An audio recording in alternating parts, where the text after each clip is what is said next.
పోలవరం గురించి మాట్లాడారు. అసలు నిజంగా నేను ఒకసారి ఆలోచన చేయాలి, అసలు పోలవరం అనే సబ్జెక్ట్ ఏమిటి అని. పూర్తి డ్యామ్ ఫోటో వేయమ్మా, ఒకసారి చూపించు. ఒకసారి పోలవరం అన్నది, ఇది పోలవరం ప్రాజెక్టు, ఇది స్పిల్వే. అందరు ఈ ఫోటో ఒకసారి గమనించండి ఒకసారి, ప్రతి ఒక్కరు కూడా. ఎందుకంటే అసలు అర్థం కావాలి సార్ పోలవరం అనేది ఏమిటి అనేది, ఏం తప్పులు జరిగినాయి అనేది. ఈ పోలవరం అనేది, ఇది పోలవరం ప్రాజెక్టు. ఈ స్పిల్వే ప్రాజెక్ట్, ఈ ముందర మీ ఫోటోలో కనిపించేది స్పిల్వే. ఈ స్పిల్వే అనేది పూర్తి అవుతేనే నీకు అటువైపున నువ్వు డ్యామ్ కడితే ఆ డ్యామ్ నువ్వు కట్టినప్పుడు నీళ్లు నిలుస్తాయి. ఆ నీళ్లు డైవర్ట్ అయ్యి ఈ స్పిల్వే గేట్ల ద్వారా నీళ్లు బయటికి రావాలి. అలా రాకపోతే ఆ నీళ్లు ఎక్కడికి పోతాయి? చంద్రబాబు నాయుడు ఏం చేసినాడు? ఈ స్పిల్వే పనులు పూర్తి చేయలే. ఫౌండేషన్ లెవెల్లోనే ఆ స్పిల్వే పనులు ఆపేసినాడు. దీనికి స్పిల్వే ఫోటో చూపించిన ఒకసారి. ఫౌండేషన్ లెవెల్లోనే ఆపేసినాడు. ఇప్పుడు నెక్స్ట్ ఇంకో ఫోటో. అది ఒక వైపున ఆపేసి రెండో వైపున కాఫర్ డ్యామ్ కట్టడం మొదలుపెట్టాడు. కాఫర్ డ్యామ్ అంటే ఏంది? వాటర్ ఫ్లోను ఆపి నువ్వు మెయిన్ డ్యామ్ పనులు చేసుకునే స్ట్రక్చర్ను కాఫర్ డ్యామ్ అంటారు.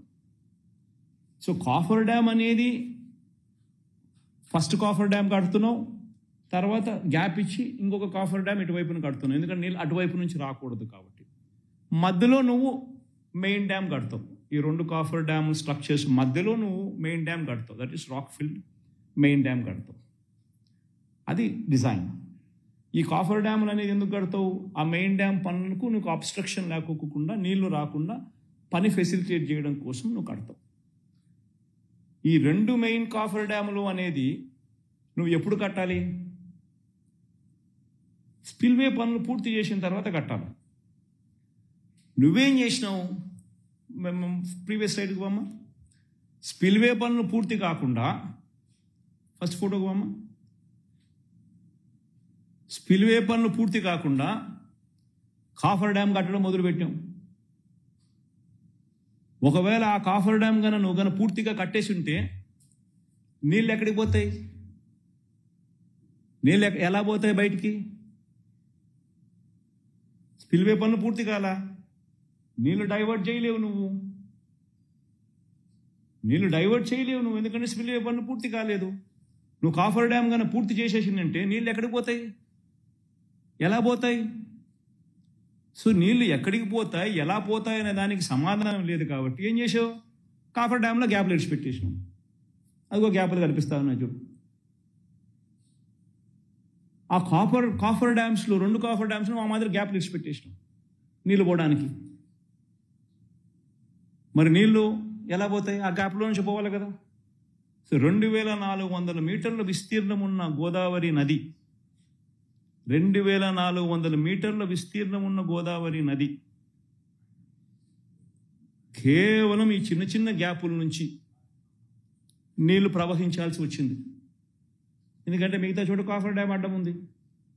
స్పిల్వే పనులు కాల, స్పిల్వే పైపు నుంచి నీళ్లు రావు.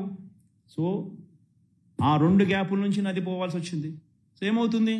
2400 మీటర్ల విస్తీర్ణంలో పోవాల్సిన గోదావరి నది కాఫర్ డ్యామ్ ఉంది కాబట్టి మధ్యలో గ్యాపుల్లో నుంచి పోవాల్సి వచ్చింది. సో ఆ గ్యాపుల్లో మాత్రమే నది పోయేసరికి ఏమైంది? వెలాసిటీ పెరుగుతుంది, విస్తీర్ణం తగ్గింది, ఆటోమేటిక్లీ వెలాసిటీ పెరుగుతుంది. వెలాసిటీ పెరిగితే ఏమవుతుంది? స్కౌరింగ్ జరుగుతుంది. స్కౌరింగ్ జరిగింది. స్కౌరింగ్ జరిగితే ఏమైంది?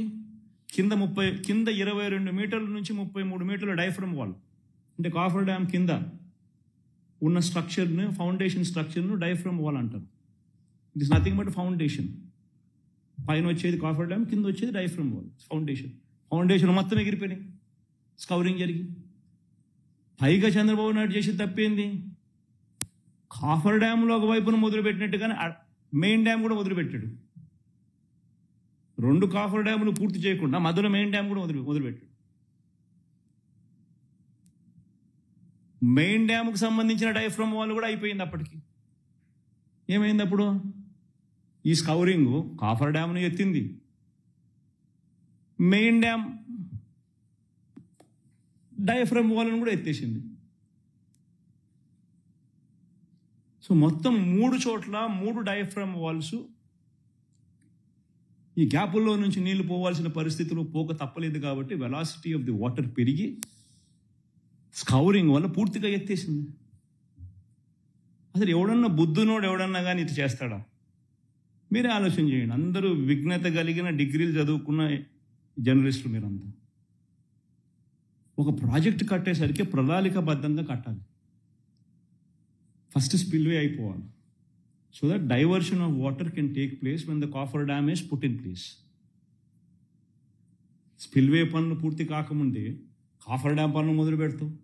కాఫర్ డ్యామ్ కన్నా పూర్తయితే స్పిల్వే వైపు నుంచి నీళ్లు మళ్లించే అవకాశం లేదు. కాబట్టి కాఫర్ డ్యామ్లో గ్యాప్లు ఇచ్చి పెడతాం.